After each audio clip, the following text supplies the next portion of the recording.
ఈరోజు మన భీమవరం పట్టణానికి, మన భీమవరం నియోజకవర్గానికి మన పవన్ కళ్యాణ్ గారు రావటం మనందరి అదృష్టం. యువత మీ ఉత్సాహం చూస్తుంటే మనకి విజయం ఖాయమైపోయింది.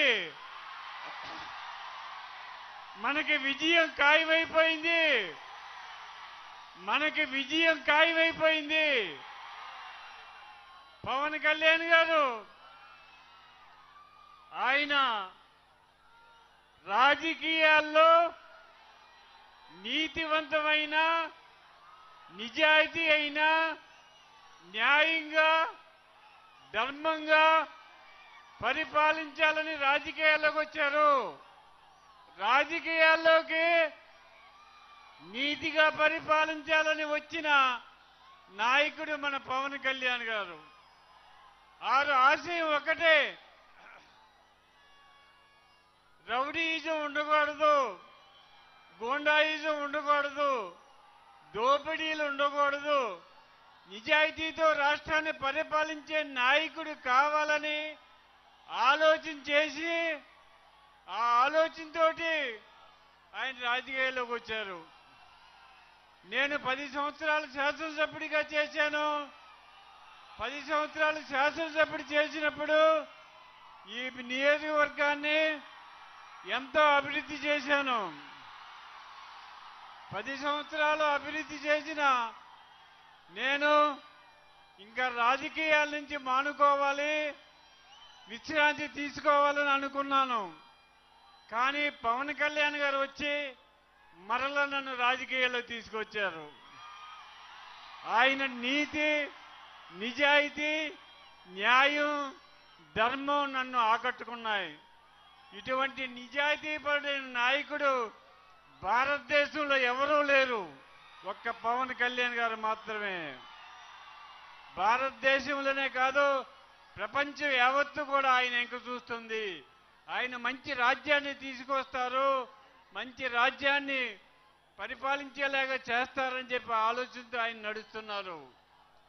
నేను మీ అందరికీ చెప్పేది ఒకటే, నా కార్యకర్తలు, నా అభిమానులు, నా శ్రేయోభిలాషులు మీ అందరికీ చెప్పేది ఒకటే, మీలో ఎవరికి ఇబ్బంది వచ్చినా, ఏ అవసరం వచ్చినా నిర్భయంగా నా దగ్గరికి రావచ్చు.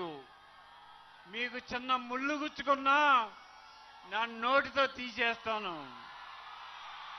చిన్న ముళ్ళు గుచ్చుకున్నా నా నోటితో తీసేస్తాను. దయచేసి మీరందరూ కూడా అర్థం చేసుకోండి. రౌడీయిజం కాదు, గూండాయిజం కాదు, న్యాయంగా పరిపాలించే వాళ్ళు రాష్ట్రాన్ని ఏలుకోవాలి. రాష్ట్రాన్ని ఏలాలంటే న్యాయం, ధర్మం కావాలి. అటువంటి న్యాయం, ధర్మం కల పార్టీ ఎన్డీఏ పార్టీ. ఎన్డీఏలో నరేంద్ర మోడీ గారు అత్యంత నీతివంతమైన మనిషి. మన నారా చంద్రబాబు నాయుడు గారు 40 సంవత్సరాల అనుభవంతో రాజకీయం చేసిన మనిషి. మన పవన్ కళ్యాణ్ గారు నిజాయితీతోటి మరి రాజకీయంలోకి వచ్చారు. ఆయనకున్న అవకాశాలన్నీ వదులుకుని, ఆయన సంతోషంగా సుఖంగా చేసుకునే సినీ ఫీల్డ్ను వదులుకుని ప్రజలకు సేవ చేయాలని వచ్చారు. ప్రజాసేవయే కర్తవ్యంగా వచ్చిన ఏకైక వ్యక్తి మన పవన్ కళ్యాణ్ గారు. ఆయన్ని ఆదరించాలి. మన భీమవరంలో నాకు విజయం చేకూర్చితే పవన్ కళ్యాణ్ గారికి విజయం చేకూర్చినట్టే. పవన్ కళ్యాణ్ గారికి విజయం చేకూర్చినట్లే. మీరందరూ కూడా ఆలోచన చేయండి. దయచేసి మీరందరూ కూడా నిశ్శబ్దంగా ఉండి పవన్ కళ్యాణ్ గారు చెప్పే మాటలు వినండి. మన పవన్ కళ్యాణ్ గారు రావటం మన అదృష్టం. ముఖ్యంగా యువతకి ఒక వరం పవన్ కళ్యాణ్. యువతకి వరం పవన్ కళ్యాణ్. యువత ఎవరు ఖాళీగా ఉండకూడదని, అందరికీ చేతికి పని కల్పించాలని ఆలోచన చేసే వ్యక్తి మన పవన్ కళ్యాణ్ గారు. ఆయన ఆలోచన ప్రకారం మీరందరూ కూడా ముందుకు సాగాలని, మీరందరూ కూడా మనకి 2 ఓట్లు ఉంటాయి, ఒకటి కమలం గుర్తుకి, ఒకటి గాజు గ్లాసు గుర్తుకి. మీ పవిత్రమైన ఓట్లు వేసి మా విజయాన్ని చేకూర్చాలని చెప్పి కోరుకుంటూ, భీమవరం విజయం పవన్ కళ్యాణ్కి గిఫ్ట్.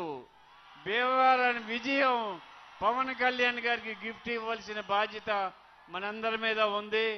మరి బీజేపీ అభ్యర్థిగా భూపతిరాజు శ్రీనివాస వర్మ గారు పోటీ చేస్తున్నారు. వారి గుర్తు కమలం. నేను జనసేన పార్టీ తరఫున పోటీ చేస్తున్నాను. నా గుర్తు గాజు గ్లాసు. గ్లాసు గుర్తుకి మీ పవిత్రమైన ఓట్లు వేసి మా విజయాన్ని సహకరించాలని కోరుతూ, టైం లేదు, చాలా విషయాలు చెప్పాలి. ఈ నియోజకవర్గ సమస్యలు పవన్ కళ్యాణ్ గారికి నేను విన్నవించుకున్నది ఒకటి, అయ్యా మీరు అధికారంలోకి వచ్చిన తర్వాత మా భీమవరం నియోజకవర్గాన్ని నెంబర్ 1 నియోజకవర్గంగా చేయాలి. అది మీ బాధ్యత. మీ మీద నమ్మకంతో ఇక్కడ ప్రజలందరూ ఉన్నారు. భీమవరానికి ప్రధాన సమస్య తాగునీటి సమస్య. ఒక్క నిమిషం, నా భీమవరం కాదు, మన భీమవరం. మన భీమవరం అన్న కళ్యాణ్ గారికి వారికి అభినందనలు తెలియజేస్తూ, భీమవరానికి ప్రధాన సమస్య చివరి ప్రాంతాలకి తాగునీటి సమస్య, భీమవరానికి ట్రాఫిక్ సమస్య, సాగునీరు సమస్య.